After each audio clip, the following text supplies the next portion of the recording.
Shalom sahabatku, sebelum kita merenungkan kebenaran firman Tuhan di pagi hari ini, mari kita sama-sama berdoa. Bapa kami yang baik, kami mengucap syukur buat pagi hari ini. Terima kasih ya Tuhan untuk kebaikan Tuhan di dalam kehidupan setiap kami. Sebentar kami ingin kembali mendengar dan belajar tentang kebenaran firman-Mu. Tuntun kami ya Tuhan, lewat kebenaran firman-Mu, agar kehidupan setiap kami semakin hari semakin disempurnakan. Amin. Pagi hari ini kita akan merenungkan kebenaran firman-Nya dengan tema Gereja Idaman Tuhan. Mari kita buka Alkitab di dalam kitab Mazmur pasal 20 ayat 2 sampai ayat yang ketiga. Demikian firman Tuhan. Untuk pemimpin biduan, Mazmur Daud. Kiranya Tuhan menjawab engkau pada waktu kesesakan. Kiranya nama Allah Yakub membentengi engkau.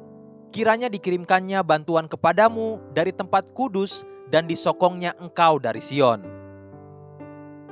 Apakah arti gereja? Apakah tujuan sebuah institusi gereja dibangun?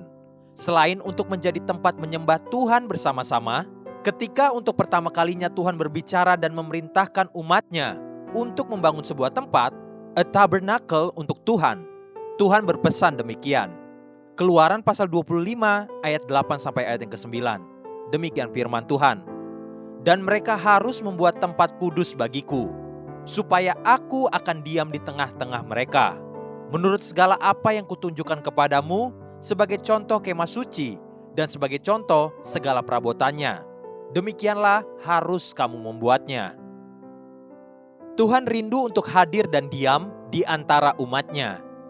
Sama seperti seorang ayah atau ibu, yang selalu rindu untuk tinggal bersama-sama dengan anak-anak dan keluarganya.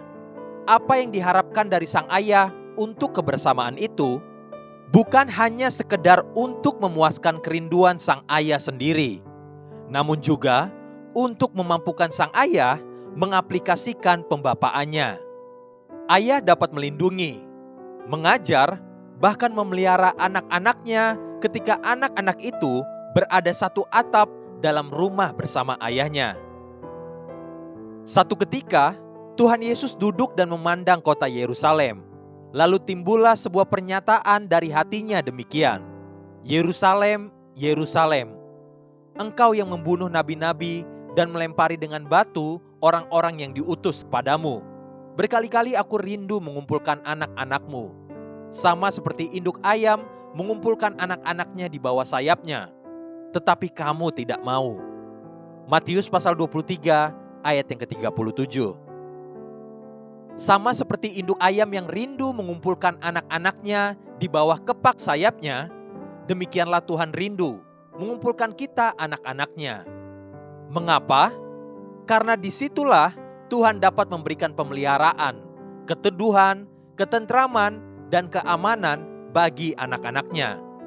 Tapi bagaimana dengan saat ini? Bagaimana Tuhan menjaga, memelihara, dan menopang anak-anaknya? Itulah fungsi gereja, tempat kudusnya. Itulah yang disebut Sion, gunung kudusnya. Pada masa lalu, pada zaman Perang Dunia Kedua, gereja mengalami masa-masa kelam dalam sejarah. Kita tahu bahwa kekejaman dan kejahatan Nazi Jerman itu sebagian juga dibantu dan difasilitaskan oleh gereja-gereja dan para pemimpin gereja saat itu. Salah seorang pendeta dan gembala sebuah gereja di Jerman saat itu adalah Pastor Martin Niemöller. Di batu nisannya, perkataan Pastor Niemöller di sana dengan perkataan ini. Pertama-tama mereka datang mencari orang-orang sosialis, dan aku diam saja, sebab aku bukan seorang sosialis. Kemudian mereka datang untuk mencari dan mendukung anggota serikat buruh. Dan aku tidak bersuara, karena aku bukanlah anggota serikat buruh. Kemudian mereka datang untuk orang-orang Yahudi. Dan kali ini pun aku tidak bersuara, karena aku bukan orang Yahudi. Kemudian mereka datang menjemputku dengan paksa. Dan tidak ada seorang pun yang tersisa untuk berbicara, untuk membela dan mewakiliku. Martin Niemöller. Itulah masa-masa kelam di masa lalu.